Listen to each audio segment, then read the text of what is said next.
Good evening, and welcome to another episode of Ondiavari Presents, the series where I bring you the creepiest real-life stories and locations from around the world.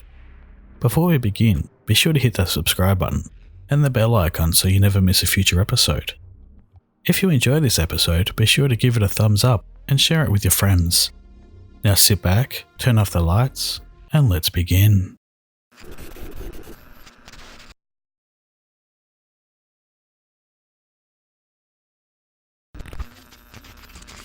Tonight, we're doing something a little different.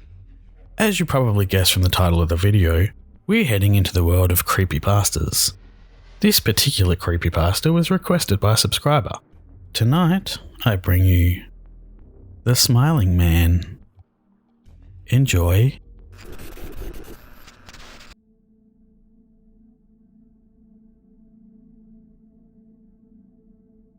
About 5 years ago, I lived downtown in a major city in the US.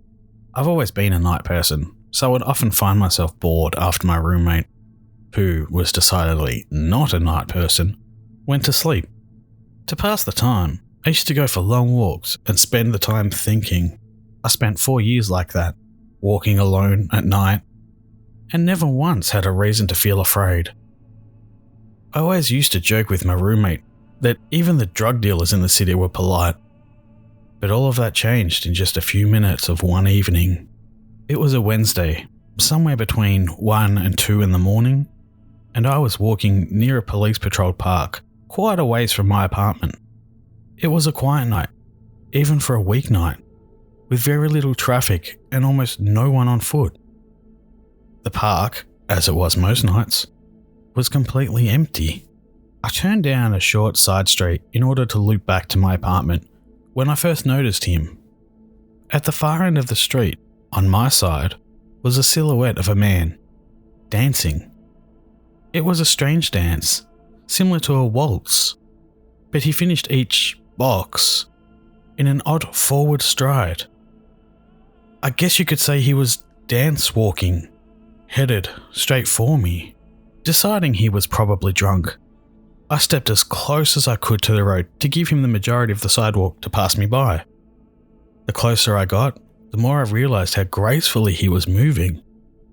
He was very tall and lanky, and wearing an old suit. He danced closer still, until I could make out his face. His eyes were wide open and wild, head tilted back slightly, looking off at the sky. His mouth was formed in a painfully wide cartoon of a smile. Between the eyes and the smile, I decided to cross the street before he danced any closer. I took my eyes off him to cross the empty street. As I reached the other side, I glanced back, and then stopped dead in my tracks. He had stopped dancing and was standing with one foot in the street, perfectly parallel to me. He was facing me, but still looking skyward, smile still wide on his lips. I was completely and utterly unnerved by this. I started walking again, but kept my eyes on the man. He didn't move. Once I had put about half a block between us, I turned away from him for a moment to watch the sidewalk in front of me. The street and sidewalk ahead of me were completely empty. Still unnerved, I looked back to where he had been standing to find him gone. For the briefest of moments, I felt relieved, until I noticed him. He had crossed the street and was now slightly crouched down. I couldn't tell for sure due to the distance and the shadows, but I was certain he was facing me. I had looked away from him for no more than 10 seconds, so it was clear that he had moved fast. I was so shocked that I stood there for some time, staring at him, and then he started moving toward me again.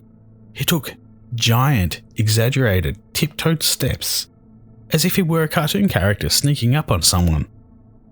Except he was moving very, very quickly. I'd like to say at this point I ran away or pulled out my pepper spray or my cell phone or anything at all, but I didn't. I just stood there, completely frozen as the smiling man crept toward me, and then he stopped again, about a car length away from me, still smiling his smile, still looking to the sky. When I finally found my voice, I blurted out the first thing that came to mind. What I meant to ask was, "What do you want?" in an angry, commanding tone. What came out was a whimper. What? Regardless of whether or not humans can smell fear, they can certainly hear it. I heard it in my own voice, and that only made me more afraid. But he didn't react to it at all. He just stood there, smiling. And then, after what felt like forever, he turned around, very slowly, and started dance walking away. Just like that. Not wanting to turn my back to him again, I just watched him go, until he was far enough away to almost be out of sight. And then I realized something. He wasn't moving away anymore, nor was he dancing. I watched in horror as the distant shape of him grew larger and larger.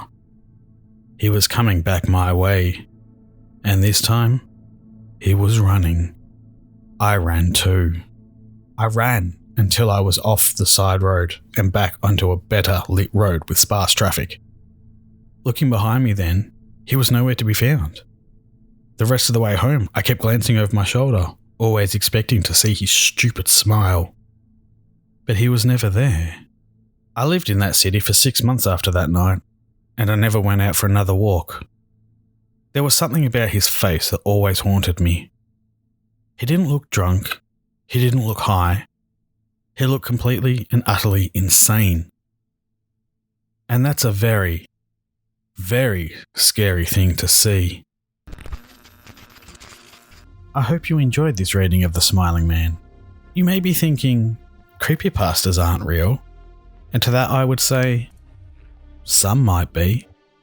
I'll direct you to my first Let's Not Meet video, where an eerie similar story took place. What is real? Thank you all for watching. I do hope you enjoyed this presentation. Be sure to let me know your thoughts in the comments section below, and remember to leave a like if you enjoyed this video. You can follow me on most social media, and even chat with me over at the Outcast Discord server. If you really enjoy what I do, consider supporting me on Patreon from as little as $2 a month. There are rewards, sneak peeks, and other Patreon-only exclusives. There is now official Join the Cult merch available from Teespring, so be sure to check that out too. All links are available in the description below. Thank you again, and remember, it's always scarier when it's real. Good night.